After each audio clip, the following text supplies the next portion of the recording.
My pleasure. Feels lighter in here. Thank you. So now it's my great pleasure to invite up our own Reverend Eileen to come up, and she's going to tell you the new theme and her title. Oh, they didn't tell you? No. Oh, okay. What's All the right. title? Hi, thank you. Mhm. Hello, welcome to December. Hello. Our theme this month is Sticking the Landing. And today my talk is titled Standing on Solid Air. Anybody standing on solid air? Yeah? Jen is standing on solid air. You know, at the end of the gymnastics performance, after all the twists and turns and jumps and spins, what is it that the gymnast does at the end? They ground themselves and they salute. Huh. Right? That's what we're doing this month. We're grounding ourselves in what we have learned, but reminding ourselves of our basic principles. The basic principles of what we teach here at the Center for Spiritual Living. The basic spiritual principles that run through our lives. Right? How many of us remember them every day? Wake up and go, okay, here are my spiritual principles. Right? Love. Love. Okay, yeah, there's one, love. But how many of us walk around all day going, all right, my spiritual principles are, we don't. Oh, Andy does. Over this next month, we're going to talk about, we're going to ground ourselves in timeless principle by talking about elements. Air, which is what we're talking about today, fire, water, earth, and light, and the flow of consciousness. That's your thought, feeling, form, wisdom, spirit. We're going to wrap it all up into a tidy little bow. So today I'm kicking it off. Next week, we have Mr. D'Amato, who's going to pick it up. It's going to be a really exciting month. But I want to get back to what Gary was saying. You know, life has been really hard. I shared this last week, the week before. Things have been really hard and chaotic and tough in the world. And it doesn't always feel like we can feel grounded, right? Doesn't always feel like that. Sometimes it feels like everything is falling apart or everything's spinning around us. Well, what do we do when that happens? We ground, we go back to principle, we ground ourselves. We ground ourselves. Today, we're going to talk about how everything is created twice, first in mind, then in form. First in mind, then in form. Nothing happens until it is thought first. That's why we do affirmative prayer treatment. That's why we pray. We are putting something into words to allow it to go into form.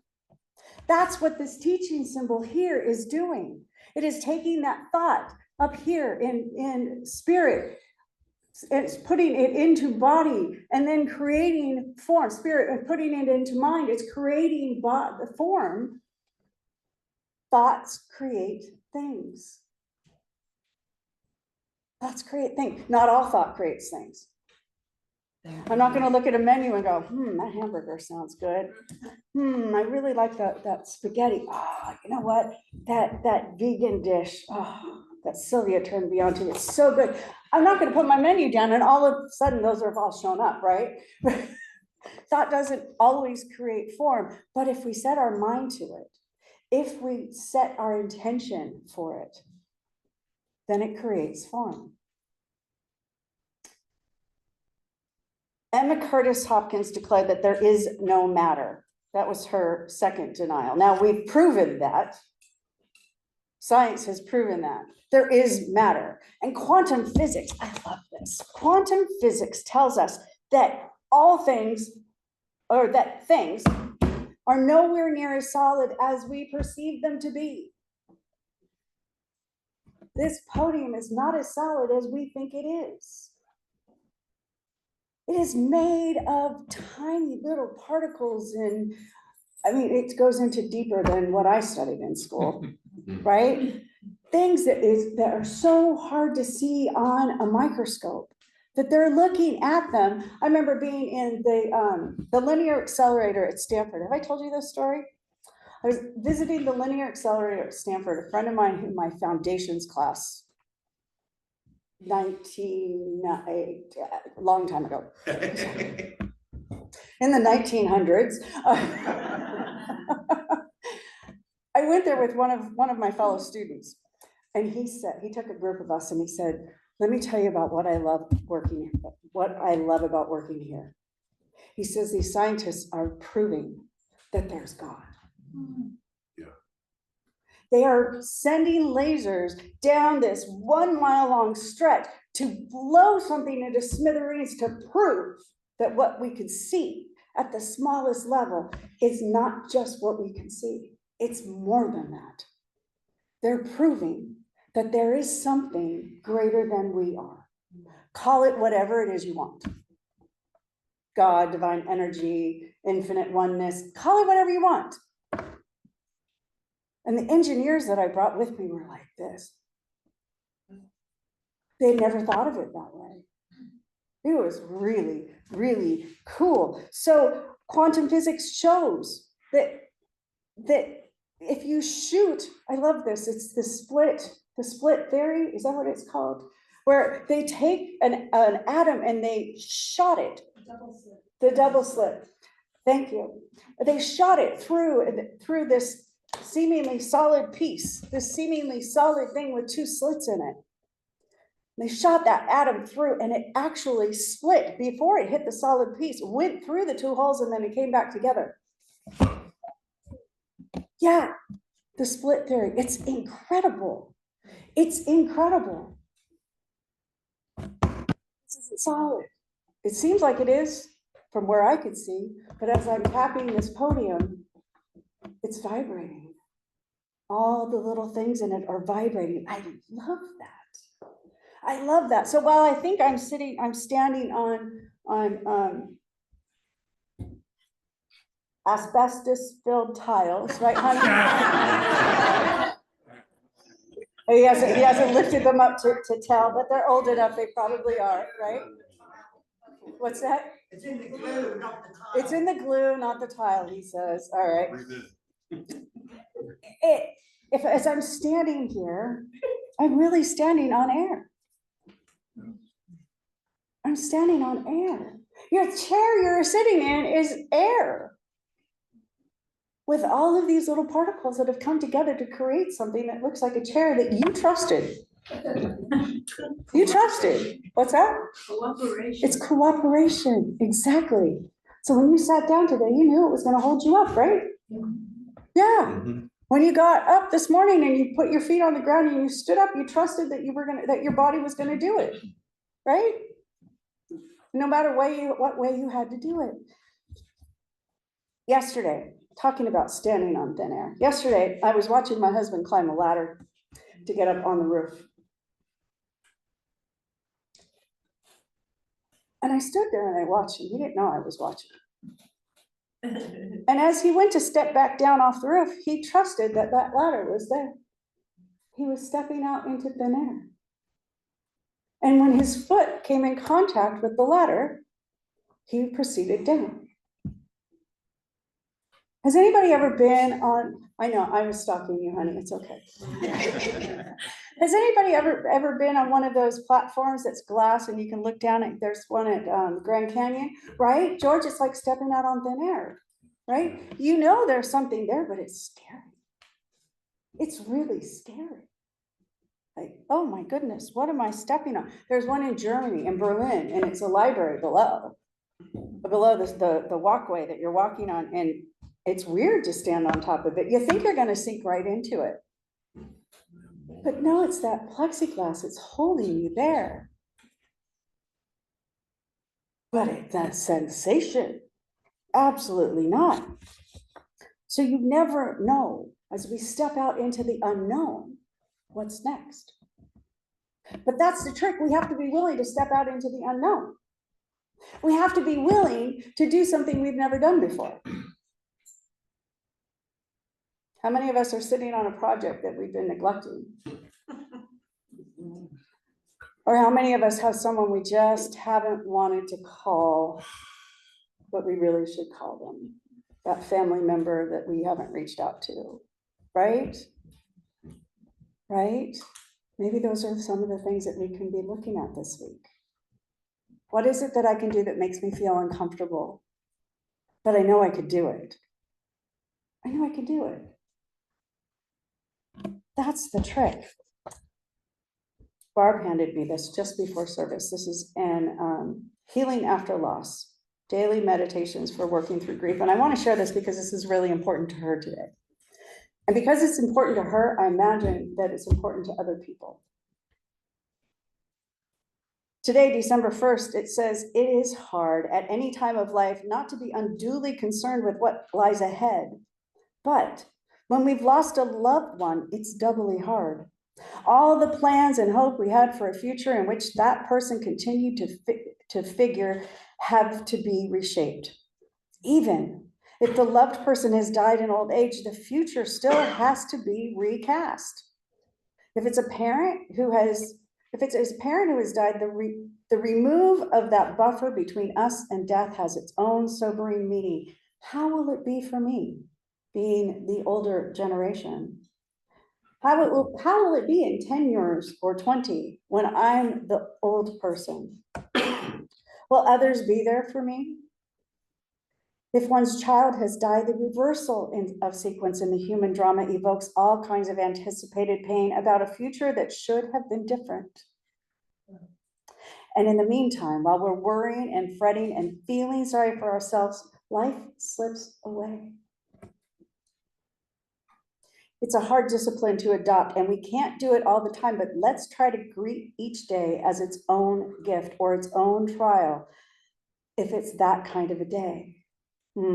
But let's not bury the sunshine and beauty of this day under the shadow of a regretted future about whose nature we can only speculate. Don't give up. Don't give up. And the affirmation at the bottom says, I will look around me now this minute and see what my life holds. Even on the hardest of days, whether you're experiencing grief or not, this is a really good reminder. This is a really good reminder because all plans and hope we had for a future have to be reshaped when we have a loss of some kind or a gain of some kind. Everything has to be reshaped, right, honey? Our whole life is changing, right? We're moving up here. We have a house up here. I come up here. He's down there. We visit each other. Our whole life is reshaping. And there's moments where we're like, I kind of miss my spouse. And then it makes really good time. When we get back together, it's fabulous. It's fun. And we get to share stories because we're not around each other all the time. You never know where life's going to take you. On Tuesday, life took me on an adventure. Tuesday, I have this problem. David Leonhardt says to me, Eileen, do you ever take a day off? I said, nope. I'm supposed to, but it never happens. But he asked me that the other day. Do you ever take a day off? Because I was running into the office, I don't know, on Saturday. But it's what I love. It's my life. And Mark usually isn't here, so I can do that. But even at home, he'll tell you, I don't take a day off. I was in the office on Monday. I worked late as usual because I get in the groove and off I go. Tuesday, I said, Catherine, do not let me stay late. I was here late the night before. Do not let me stay late. So she leaves and she says, make sure you don't stay late. Okay. And about 5:30, I'm like, yeah, I should go home, but I'm in the groove. When you're in the groove, you're like, I'm just going to keep going. I'm in the groove, and suddenly I looked at my watch and went, oh, it's 6 o'clock, I got to go. And I threw everything in my bag and I ran out the door and I got in the car and I started it up and I went, what am I in a hurry for? And I thought, nothing. Okay, go home. So I'm driving down one. And just as I come up to this light right here, I see a minivan pulled over with its flashers on. The back is open and two suitcases, the back is full and two suitcases are sitting on the side of the highway. And as I whizzed by, I thought, I should stop. Why? I'm a single woman by myself in the dark. Now I should stop. So I get down to the turnoff here and I loop around and I come back and I pray. I say, everything's gonna be fine. I'm gonna be fine. Let me see what I can do to help these people. And as I come back around the corner, there's a gentleman standing there. And I get out of the car and he says, I said, hi, how are you? And he said, hi, thanks for stopping. I said, what's going on? He said, we're in this rental car. We're on our way to San Francisco to visit our son. I've got my wife and my daughter in the car. He points them, they wave at me. Daughter's like in her late 20s, mid to late 20s. Says, yeah, we're transporting some stuff down to my son in his new house, and yada, yada, yada. It's called a tow truck. I said, great, let me wait with you. Let me wait with you. Just gonna make sure. I introduced myself, and then I realized I had my name badge on, so I was legit, right? So we're waiting, and he says, well, maybe we should, you know, if we're gonna tow the car to Fort Bragg, and maybe we should cancel our stay at the Little River Inn and get a hotel in Fort Bragg. Like, no, you wanna stay at the Little River Inn. If you've never stayed there, you wanna stay there, right? I'll get you there. Well, we don't wanna go out of your way. I said, it's actually one turnoff from the road to my house. It's not that big of a deal. So all said and done, I end up taking the daughter and all the suitcases down to the hotel. I get her checked in, I get all the bags in there, and then I come back for mom and dad. Tow truck driver is about to arrive. We see the tow truck driver arrive. We're trying to figure out what's going on. It's decided. We're gonna send the van up to town with the tow truck driver, gonna take everything out of their van, put it in my car, and take them back down to their hotel. They say, oh, but how are we gonna get to Fort Bragg in the morning? Oh, I guess this was Monday night. And I said, oh, get this. I have a massage just north of Fort Bragg at 10:30 tomorrow morning. I could pick you up on my way. And they say to me, Nate, don't you have family to get home to? I said, no, my husband's not here. I'm good. I can stay out as late as I want.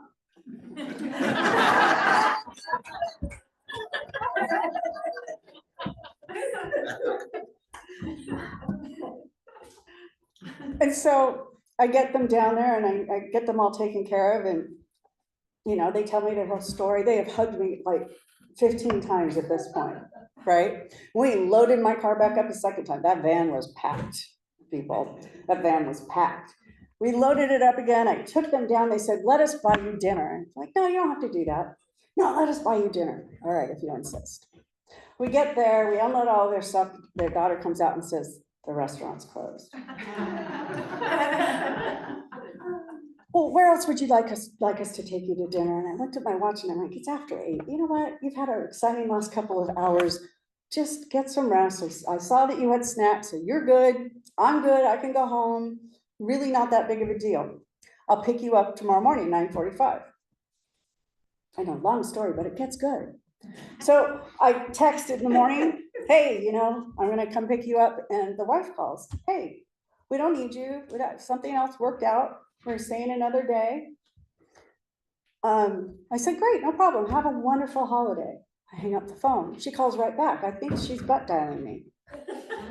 But I answer the phone, hi, how are you? And she says, Eileen, I'm so sorry, I forgot to tell you, come by, we have something for you. So on my way to my massage, I drive up into the Little River Inn parking lot, and there's Bear, that's the gentleman's name. And he's standing out in the sun like this, and I said, what are you doing? He said, I'm just meditating in this beautiful sunshine with this amazing view. Cannot believe how blessed I am. And as I get out of the car, he gives me a big hug. We're talking for a moment, and he pulls something out of his pocket, and he puts it in my hand. I see a 20. I'm just gonna put this in my pocket and I'll go in and say goodbye to the girls, right? I go get my massage, I'm in my office for a while, something feels weird in my pocket, and I reach into it and I realize he's handed me a stack of 20s. Oh my God. He handed me $200. Now, I want you to know that my prayer partner and I decided a week and a half ago, to almost 2 weeks ago, Reverend Eileen Brownell, one of my prayer partners, we decided that we are praying for each other to receive unexpected income from unexpected sources. Let me tell you, it worked. Unexpected income from unexpected sources. Now, my husband said, no, normally, Eileen, I would not be very excited about you stopping and helping a stranger on the side of the road. But I know you. And I know you're not going to do it if your gut says no. But I figured I was right here at the light, it's well lit, right? There's enough people coming through, I'm gonna be fine. Standing on principle. Standing on principle. Principle for me is loving those people around me, no matter what the circumstances are. Right? I love to give John a hug when John comes in and gets his coffee and goes back out and does his workout or whatever, because John is in here setting up every morning and tears down at the end of every service. He may not be here during service, but he's a part of us. What a gift that is. I celebrate him. I celebrate my friends that I meet at a retreat who I cried, and I mean, I did the ugly cry in Gary's arms, let me tell you. And he still loved me. I had some big stuff to release and he still loved me. Right? You just trust when you know it's there. So principle is really, really important. And as we practice these things, we see more of it. We see more of that oneness. That oneness.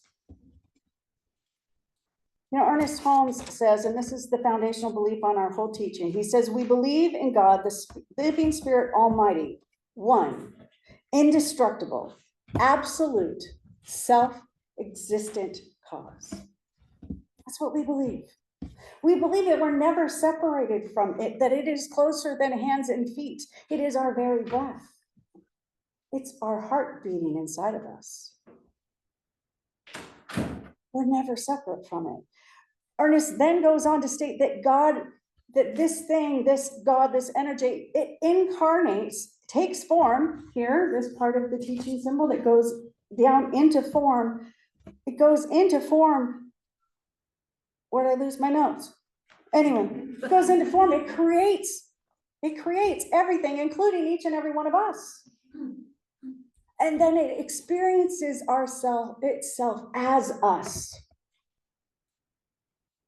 It experiences itself as us. I am the divine being experiencing itself as Eileen Curitan. You are the divine experiencing itself as Sylvia, as David, as Robert. It's experiencing life as you. All of it. There's no separation. Because whatever it is at every point in space and time. Every point. Now we might forget. We might have a bad day. It happens, right? We all have it. That's what Ernest Holmes teaches. We're all one. We're all one. He writes in Living the Science of Mind on page 74, Ernest Holmes says, religious science is a religion of joy. Yeah? Yeah. It's a religion of joy. We are free from fear. It's a religion of faith justified by results. And yet we still experience fear. We still experience doubt. There's what do you call it when it's a word that then you can break it down into steps? Parsing? No, Acronym. an acronym, thank you. Oh. I heard Reverend Dr. Edward Villian use this one. His favorite one is notice. And when he's got fear showing up, this is what he says. Notice, N is to notice and pause. Fear is coming up. I'm noticing fear coming up. Okay. O means to observe, locate where that fear is in your body. Locate it. When fear pops up for us, it usually is living in our body somewhere. Notice where it is. T, tag it, name it. Give it a name. What is this fear? It might be your inner bully. It might be that scared little version of yourself. It might be a parent or a teacher, some authority figure. Name it. I investigate it. So we've noticed it and paused. We've observed it, found out where it is. We're naming it with tagging it. And now we're going to investigate it. What is it that you, little Eileen, are afraid of? What is it that you're protecting me from? What is it that I need to know? And in that, we go to C, connect. Offer that part of you compassion. Compassion. Say thank you. Thank you for protecting me. Thank you for bringing this to my attention. Thank you for reminding me maybe to slow down. And then E, engage. Engage with that calm, centered space within you. Take some deep breaths. Let that still small voice, that part of you that is connected to source, come forward. Notice. Notice and pause. Observe, look, figure out where that fear is in your body. Tag it, give it a name. And investigate, ask it, what is it that it's here to tell you? Connect with it. Offer it some compassion. And then engage. Engage with that calm center within. Any of us that have ever experienced anxiety, this is the perfect thing to do. Name it. Ask it what it wants. And then tell it, I got this. I've got this.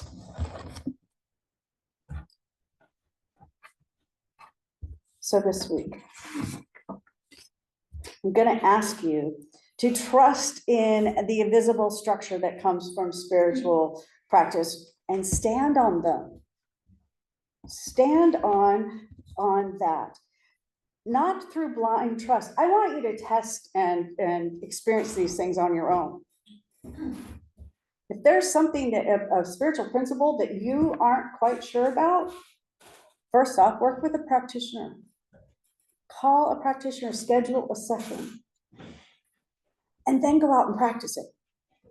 Practice what it is that you are not trusting. I'm going to tell you, there have been a lot of times in my life where I've not trusted that the universe will surprise me with funds from unexpected sources.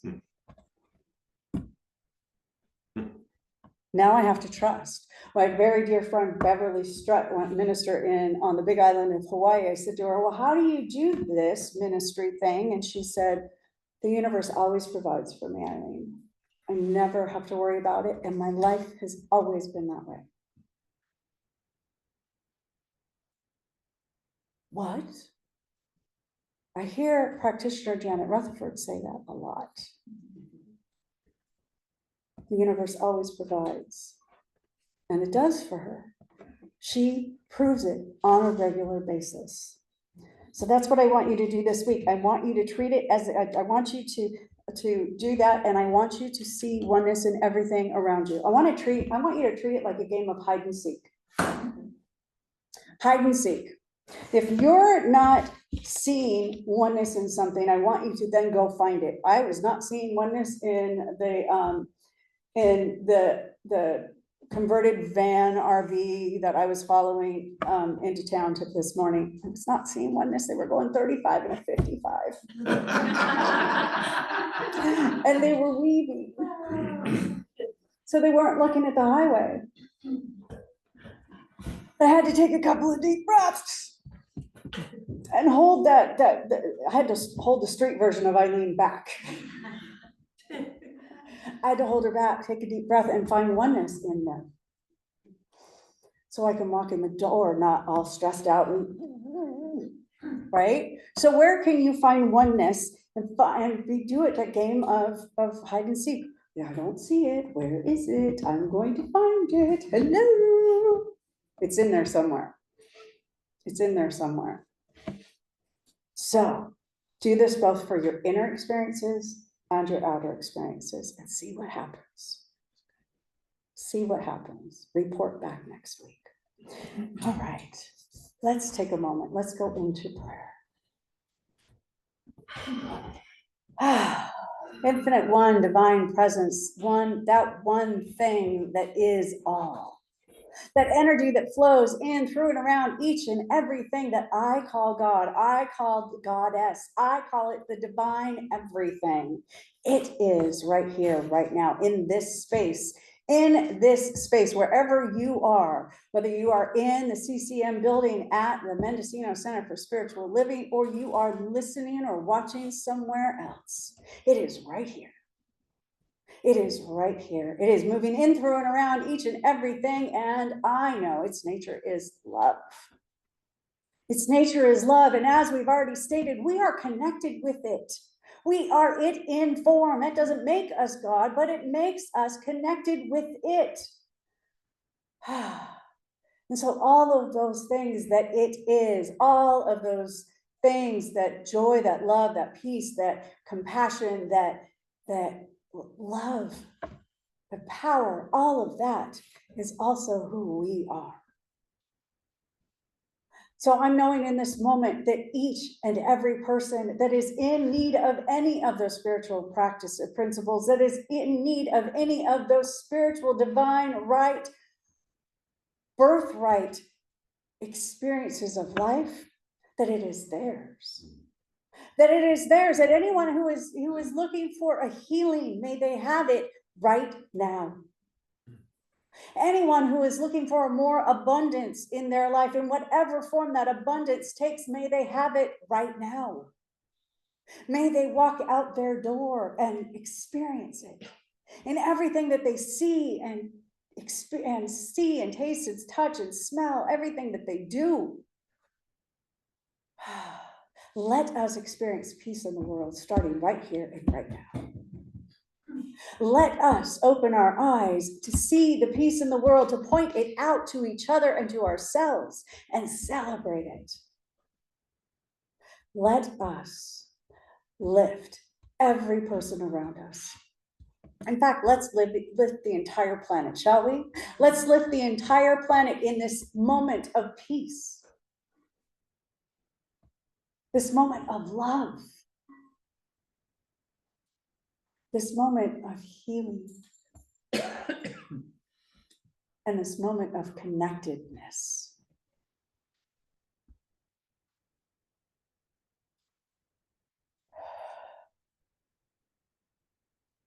I am so grateful for a God that loves and understands me. I'm so grateful for the knowledge that I can shift my mind and therefore the entire planet can shift. I'm grateful for each person that comes into this space, that practices these principles, and that chooses to see the world as the divine. So I release this prayer into the mind of law, knowing that it is already done, that the moment I said these words, even before I said these words, Spirit was already on it going, yes, yes, yes. Yes, I've got it. Yes, you're right. Yes, all that is good is done. So I release this prayer, and won't you please join me in grounding it by saying together, and so it is. Thank you.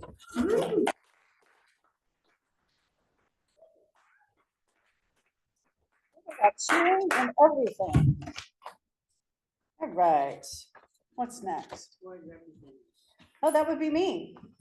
I'm a board representative. Last week, I gave you all the 2025 intentional giving pledge to take home with you. On the back, you could put in your credit card information if you're interested. If you brought that, I want you to, while Gary's singing a song, and bring it on up to me. We're gonna do kind of an altar call. If you would like to fill it out during the song and bring it to me, we're gonna kind of do an altar call with this. What we're going to do is we are going to, next week, you'll see a thermometer and you'll see where on our goals that we are on our, where we need our budget to be and how we're doing on our pledges. At the same time, I want to tell you, so I have my unexpected income and my money that came from these people, and I am putting a percentage of my unexpected income into my envelope. Because I believe that if I continue passing it around, right? Gary, what happens if you fill a jar with water and you try to add more to it? Well, it overflows. It overflows. But if you release some, what happens? You can put more water into it? Sure. Yeah, so if I let go of something that allows more to come into my life. I had a minister that decided he wanted a new couch. So he got rid of his couch and coffee table and chair and had no couch and table and coffee table until the right one came along. He said, if I don't practice it, it's not going to happen. Right? I have to release what is there, pass it along to someone else so I can invite something new to come into my life. I can invite more. And boy, what showed up for him was spectacular. Right? This is what I do with my money. So I invite you to take your offering and place it over your heart. And read with me our love offering, which of course I don't have. Yes, I do have it in front of me. Divine love through me blesses and multiplies all that I have, all that I give, and all that I receive. I give joyously as a consciousness of abundance. And for those online, you will see our donation link in the chat screen. Thank you, Joycey, for doing that. And for those listening, you can donate on our website at mendocinocsl.org. And I'm going to invite you while Gary plays. I'm going to come over here to the side and invite anyone who would like to bring their pledge form forward to do that. My turn? Your turn, Gary. How about a hand for the incomparable Reverend Aileen? I just called her Aileen. I haven't said that all weekend. So it's Eileen, you know. I have a cousin Eileen who spells it with an E. I don't know. Spells it wrong. I can't disagree with that.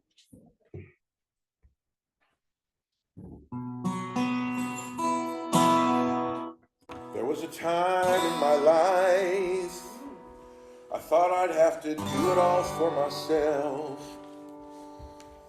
I didn't know the grace of God was sufficient. I did not know the love of God was at hand. But now I can say,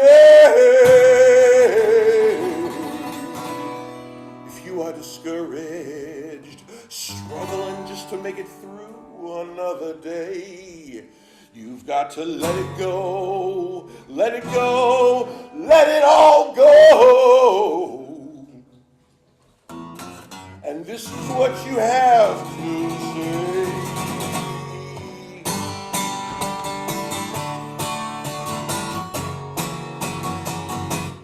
I release and I let go. I let Spirit run my life. My heart is open wide. Yes, I'm only here for God. No more struggle, no more strife. With my faith, I see the light.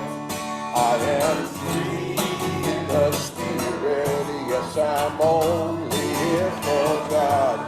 I release and I let go. I let Spirit run my life.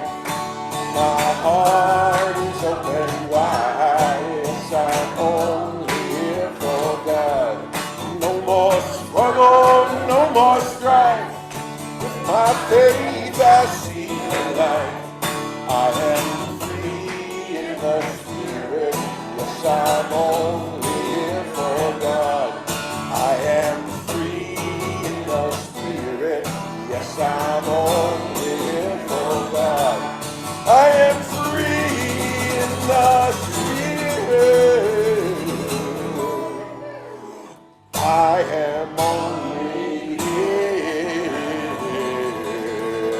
those low notes. Here for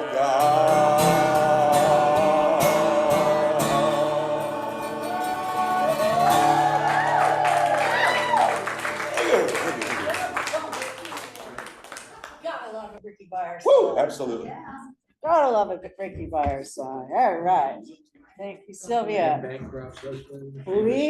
No, she used to be. They're separate. They are no longer married, but yes. We bless these gifts, honoring the love, trust, and support in which they are given. We pledge to use these contributions wisely to fulfill our center's mission to awaken humanity to a spiritual magnificence in order to realize a world that works for everyone. Thank you all for your pledges and your donations this week. I'm going to hand them to Sylvia. Is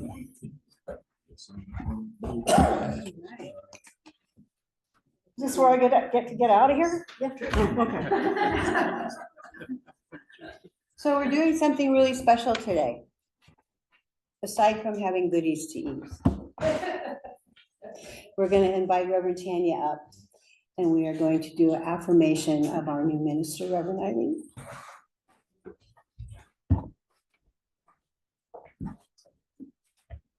Well, today is my great privilege and joy, I have to say, to conduct our official membership vote to confirm that we choose and want Reverend Eileen Curtin to be our senior minister for the Mendocino Center for Spiritual Living. This is a big step for us, a huge step for her, and we are so grateful that we found someone compatible that we can say yes to. But that's just in my head. I've got to ask y'all if you feel the same way, because that's how I feel. You know, it's been after much prayer and group work at our center that we've attracted one of our own, someone who has been homegrown Mendocinoite, and asked her to take the helm to guide us towards a bright and love-filled future. I have to tell you, we have done this before. There are several of us here who remember that about 5 times in my 24-year career here, I've had to turn our center over to others. Sickness, illness, and somebody dying and blah, blah, and like that sort of thing. And I've taken it back each time. Eileen is the best choice out of all of those ever. That's what I can tell you. I just need to let you know that. She has a administrator's ability, not everyone does. She has a counselor's ability, not everyone does. A speaker's ability and a teacher's ability. That's a high skill set in one person, a high skill set. So you know, she came here and it took her a couple of years to get to this point, to be able to be here for us. A whole lot, a couple of years. It's not easy, the ministerial path. It's a lot of training, a lot of money, a lot of juice, a lot of energy, and a lot of hoops that you have to jump through from those who are training you to tell you that they think you're worthy. And then you got to go through a crowd of people saying yes, right? So I just want you to know that being a minister, just because you've taken all those classes, when you're a first-time minister, you need feedback from your people. What's not working? What is working? What do you love? What could we shift? What do you think's going to work for us? A brand new minister needs caring, loving, intelligent feedback. I needed it.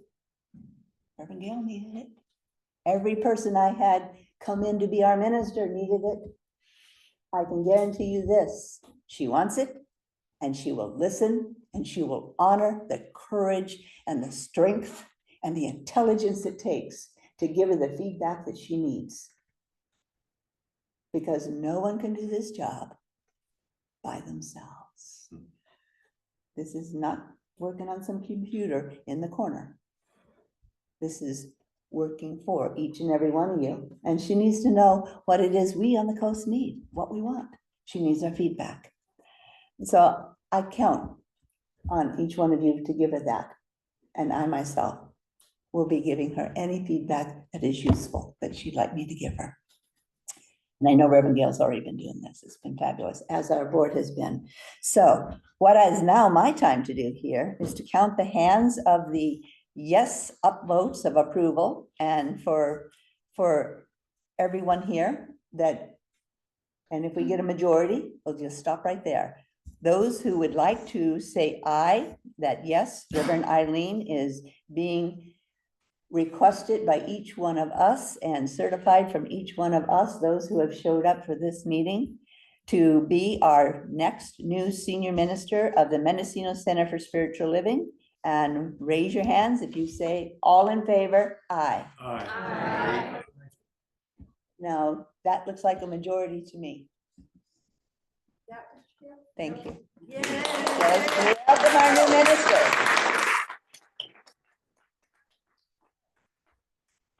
We welcome you, darling.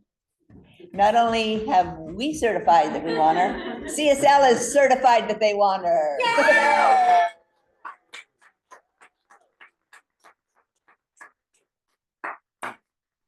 She told me the other day, she said, I'm retired, I'm not coming back.